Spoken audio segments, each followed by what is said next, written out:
দিদি আপনারা কোথায় এসেছেন? আমরা এসডি অফিসে এসেছি, সকাল 10টায় এসেছি।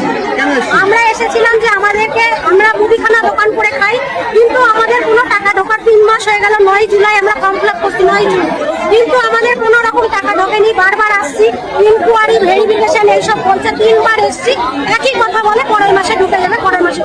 এই মাসে কালকে আমাদের আজকে লাস্ট ডেট ছিল যে 20 তারিখ অবধি ঢুকবে। কালকে বিকালের পর থেকে পোর্টাল খোলাই দেখাচ্ছে আমাদের রিজেক্ট হয়ে গেছে, কিন্তু আমরা যোগ্য প্রার্থী, কারণ আমাদের মুদিখানা দোকান করে। আমরা কেন পাবো না? যারা আইটি দিচ্ছে তারা পেয়েছে, অন্যরা পেয়েছে, আমরা পাইনি।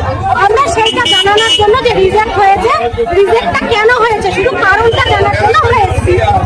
এসডিও ম্যাডাম বললো আমরা যেটা নিয়ে খতিয়ে দেখছি, আপনারা এই ঘরে লাইন দেন, সকাল 10টা থেকে লাইন দেন, এক এক করে সাদা কাগজের নেওয়া হবে।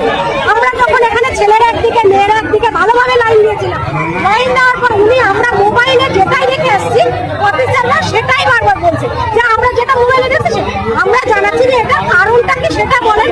তখন উনি একজন ভালো অফিসার দেখতে সুন্দর, সেই অফিসার দুজন মহিলাকে চুলের গুটি ধরে মেরেছে। যখন মারতে লাগলো তখন সব মহিলারা দরজা ধাক্কালো, ওনাদেরকে ভিতরে বন্ধ করে নিয়েছে। তখন সবাই এসে এখানে জড়ো হলো, কেন মহিলা? আমরা আমাদের সুরাহা করতে এসেছিলাম, আমরা কারণ জানতে চাইছিলাম, কিন্তু কেন দরজা বন্ধ করে নিয়েছে? একজন অফিসার আছে, এখনো আছে ভিতরে, এবং যাকে মেরেছে সেও বলবে। জানি না, আমরা তাকে যেহেতু আমরা ডিস্টার্ব করছি, দরজা ধাক্কাচ্ছি, তাই জন্য তাকে কেন অফিসার মেয়েদের গায়ে হাত দিল? কেন মেয়েদের গায়ে হাত দিল? এটা তো ঠিক না। আমরা এখানে কারণ জানতে চেয়েছিলাম। এখানে তো মেয়েদের নিরাপত্তাও নাই, সেটাও তো আমরা দেখতে পাচ্ছি। এটাকে হাসতে ভিতরে আটকে রেখেছে। আমার নাম জয়িতা ঘোষ।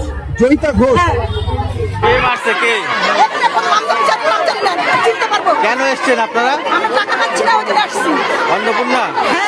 তো তারপরে কি হয়েছে? কি হয়েছে এখানে? কে মারছে?